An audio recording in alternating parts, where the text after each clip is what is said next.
Okay, let's dive right into this explainer.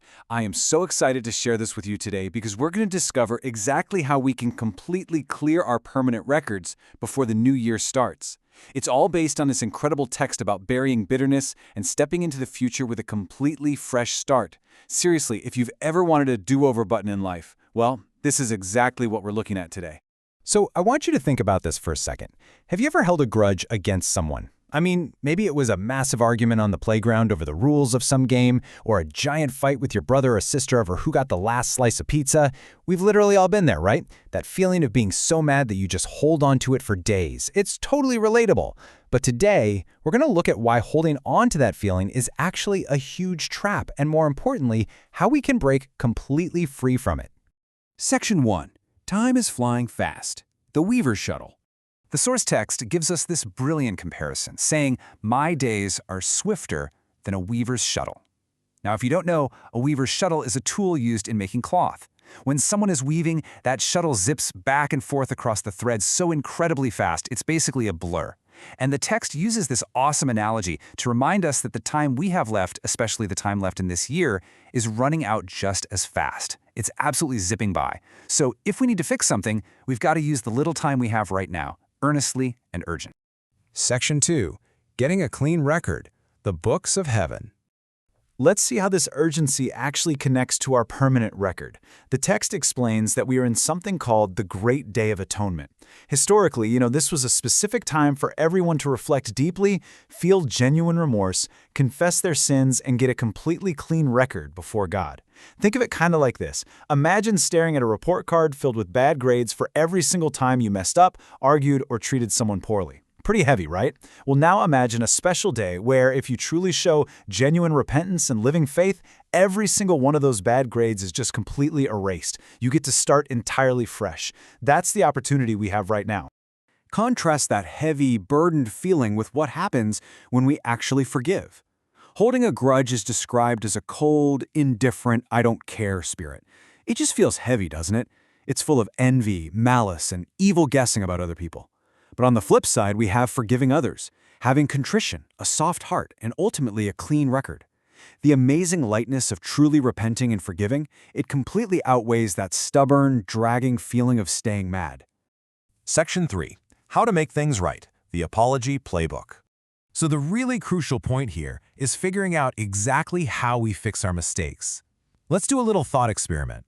Imagine you get into a massive argument with your best friend, just a huge blowout. But in the middle of this giant mess, you realize that you actually only did one tiny thing wrong. Just one. But your friend? Oh man, your friend did 20 things wrong. They really messed up.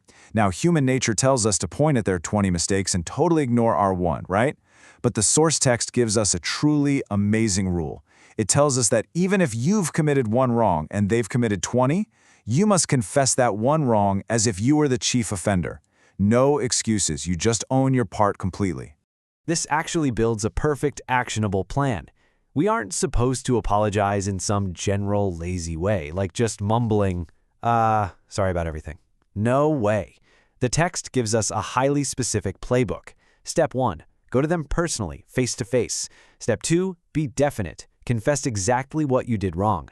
Step 3, take them by the hand, letting your heart soften. And step 4, ask them clearly, will you forgive me? And get this, the text even gives us an exact script to use. Listen to this quote. "I have not felt right toward you. I want to make right every wrong that not may stand registered against me in the books of heaven. I must have a clean record." I mean, just imagine using these sincere words. Think about it. Who could possibly stay mad at you if you approach them with that level of honesty and humility? It's basically an unstoppable way to make peace. Section 4. Defeating the Great Rebel. Standing as a strong wall.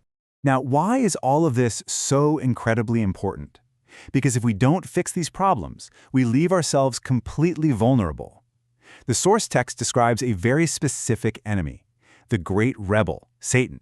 And we aren't talking about some cartoonish beast with horns and a pitchfork here.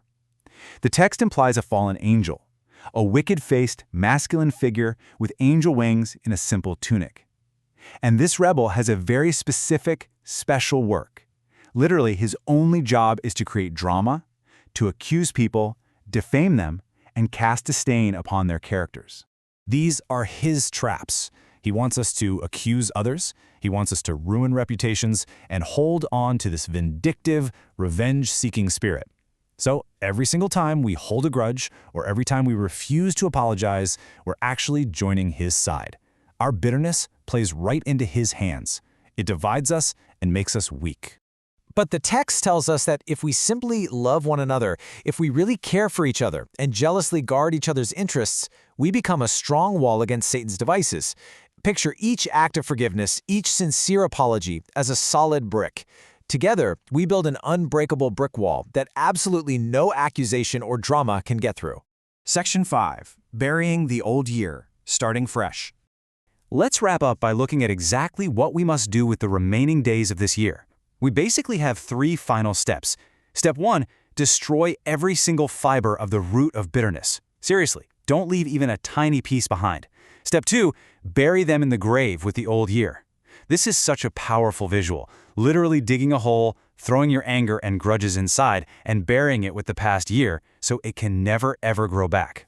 And finally, step 3, begin the new year with deeper love and more tender regard for everyone around you. The text leaves us with this famous, incredibly powerful quote: "United, we stand. Divided, we fall."